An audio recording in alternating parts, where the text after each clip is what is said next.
ポケットモンスター金に書かれた伝説のポケモン鳳凰。リメイク版で出会うには虹色の羽と透明な鈴が必要でしたが、金色、虹色、透明、結局何色がテーマカラーなんでしょう。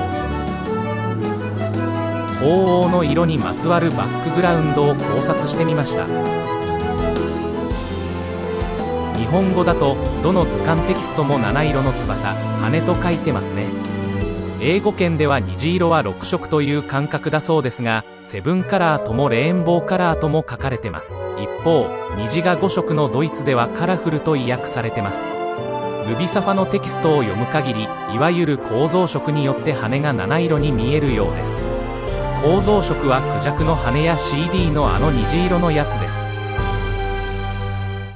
金と銀、鳳凰とルギアって後のシリーズのペアと比べるとあんまり対称な関係に見えないですよね。なんで鳳凰が金色でなく虹色なのか。理由はソフト発売までのいきさつの違いにありそうです。1996年、初代ポケモンがブームとなり、続編のポケモン2の制作が決定。最初に発表された新ポケモンが鳳凰。98年3月発売と告知があったものの、テレビアニメの放送事故の影響か延期に。アニメは再開するもゲームの開発は遅れており、大ヒットしたアニメ劇場版の次回作のために映画オリジナルポケモン X を爆誕させることが決定。後にルギアと名付けられます。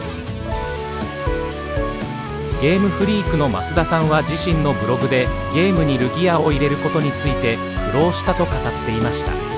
もともと鳳凰は金銀どちらかに属してはいませんでしたが、ルギアに銀のポジションを当てるため相対的に金のポジションに収まったのではないでしょうか。開発初期の鳳凰を虹色機、ルギア爆誕後の鳳凰を金色機と呼んでみます。ところで鳳凰の色違いはまさに金色って感じですよね。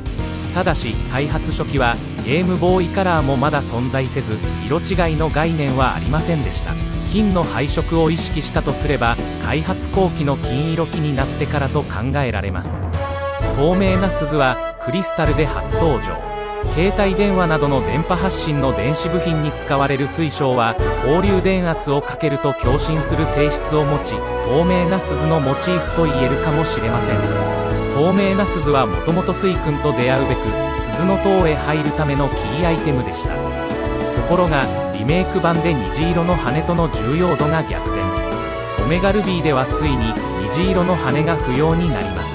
不思議なことに鈴の塔は海外翻訳がリメイクで変わっています。金銀の鈴が銀になっていたのは翻訳ミスでしょうか。それとも透明な鈴の追加に合わせてクリスタルから設定が変えられたのでしょうか。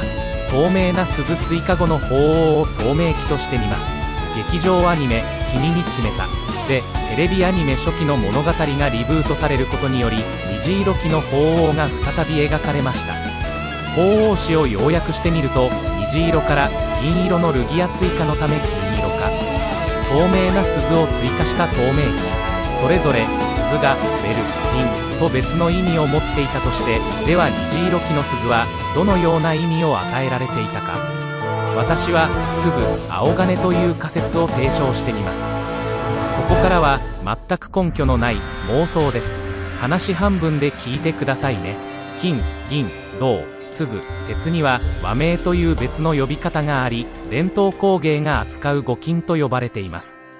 前作の関東に鈍、花田といった色の和名が使われていたように、譲渡には小金、白金が登場するのは五金を意識した名残ではないか。五金として扱うことでメダルの色のような上下なく、金と銀が並列された関係として描ける。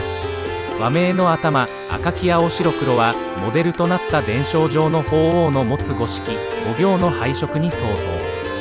97年、虹色機は全国規模の冒険を想定していたようですが、99年、金色機に開発チームの京都旅行で関西圏に絞って譲渡地方を舞台としたようです。もともとは日本各地の五金を冠する塔や山を巡って鳳凰を目指す冒険だったのではないか。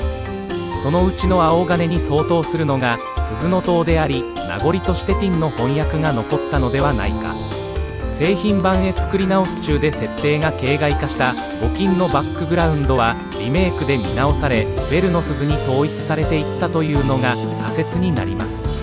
ああ、インド像にこんなに近づいてしまった。今回の考察はここまでです。